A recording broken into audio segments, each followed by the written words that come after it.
अरे बिद्दू, आज घर में बहुत काम है। आज तुझे स्कूल जाने की जरूरत नहीं है। लेकिन दादी, आज तो स्कूल में मेरा टेस्ट है। अरे एक दिन स्कूल नहीं जाएगी तो ऐसी कौन सी तेरी कलेक्टर की पढ़ाई छूट जाएगी। वैसे भी मैं देख रही हूँ आजकल तो बड़ी ढीठ हो गई है। अपनी दादी की बातें सुनकर बिंदु नाराज हो जाती है। तभी उसकी माँ कहती है,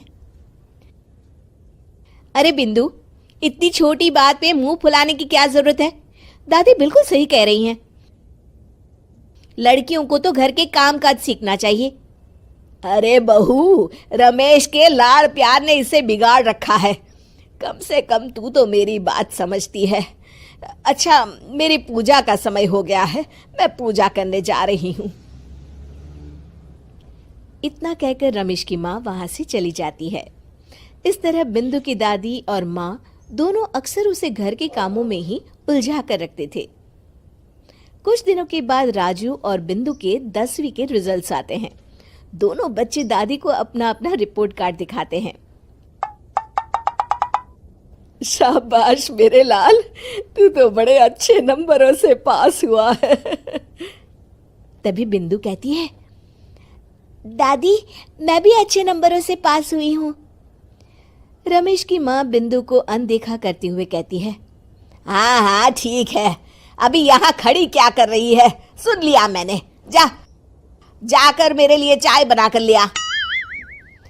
बिंदु उदास होकर चाय बनाने किचन में चली जाती है। तभी राजू कहता है, दादी मैं क्रिकेट के कोचिंग सेंटर में एडमिशन लेना चाहता हूँ। अरे वाह राजू बेटा, ये तो तूने बड़ी अच्छी बात कही। तू कल ही अपना एडमिशन करा ले, जितनी भी फीस होगी मैं दे दूंगी। अरे एक दिन मेरा पोता विराट कोहली बनेगा। इस तरह अक्सर रमेश की माँ अपनी पोती बिंदु के साथ दुर्व्यवहार करती थी। कुछ दिनों के बाद रमेश की माँ और उसकी पत्नी दोनों सास बहू मिलकर राजू का एडमिशन अच्छे स्कूल में करवा देते हैं, लेकिन बिंदु का एडमिशन नहीं करवाते। इस बात से नाराज होकर बिंदु अपनी दादी से कहती है, लेकिन दादी मुझे भी आगे की पढ़ाई करनी है। अरे क्या करेगी आगे की पढ़ाई लिखाई करके, हैं? आज से ये पढ़ाई का भूत अपने दिमाग से उतार दे। इतना कहकर रमेश की माँ वहां से चली जाती है। उस दिन के बाद से बिंदु की पढ़ाई हमेशा के लिए छूट जाती है और उसकी दादी उससे घर के सारे काम करवाना शुरू कर देती है। इस तरह उसका सारा दिन घर के कामों में ही बीत जाता था। कुछ दिन बीत जाते हैं और एक दिन रमेश छुट्टियों पर घर आता है। बिंदु को घर के काम करते हुए देख उससे कहता है, अरे बिंदु बेटा, तुम स्कूल नहीं गई? पिताजी, दादी ने मेरा एडमिशन कराने से मना कर दिया है। वे कहती हैं घर पे रहकर घर के काम करना सीख। अपनी माँ का ये बर्ताव देख रमेश को बहुत गुस्सा आता है और वो अपनी माँ से कहता है, माँ ये तुमने क्या किया? आगे की पढ़ाई के लिए स्कूल में बिंदु का एडमिशन क्यों नहीं करवाया? अरे बेटा, लड़की जात है, ज्यादा पढ़ लिख कर क्या करेगी? वैसे भी शादी के बाद तो इसे घर के ही काम करने हैं ना।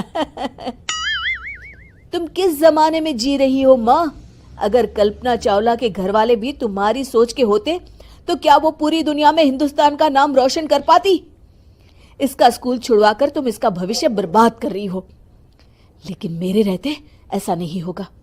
बिंदु बेटा, कल ही तुम्हारा एक अच्छे स्कूल में एडमिशन करा दूंगा। तुम जितना चाहे उतना पढ़ो। मेरे होते हुए तुम्हें किसी बात की चिंता करने की जरूरत नहीं है। अपने पिता से हौसला पाकर बिंदु खुश हो जाती है और कहती है, जी पापा, मैं खूब मन लगाकर पढ़ाई करूंगी और बड़ी होकर डॉक्टर बनूंगी। ये हुई ना बात, शाबाश मेरी बेटी। शिक्षा, लड़का हो या लड़की, हमें दोनों को आगे बढ़ने का मौका देना चाहिए।